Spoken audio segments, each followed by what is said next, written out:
কিছুদিন আগে আমরা ল্যাবের 3 বন্ধু মিলে চলে গেছিলাম রাম জন্মভূমি অযোধ্যা ভ্রমণে।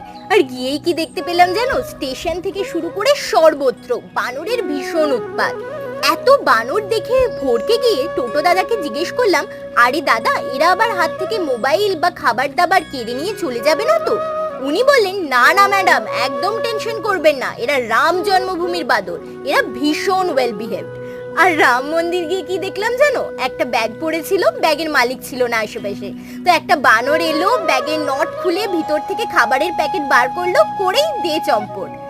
ওদের কাছে চুরি করা বা না বলে নেওয়া এসব ডিকশনারিতে নেই। ওরা নিজেদের স্বভাবেই নিজেরা সুন্দর, সে যেখানকারই বানর হোক না কেন। তো যাই হোক, এই অযোধ্যাতে কিন্তু ওদের জন্য ডেডিকেট করেও একটা মন্দির রয়েছে, শ্রী হনুমানগড়ি মন্দির। মন্দিরটা ভীষণ সুন্দর। অযোধ্যা গেলে অবশ্যই কিন্তু তোমরাও মন্দিরটায় ঘুরতে যেও।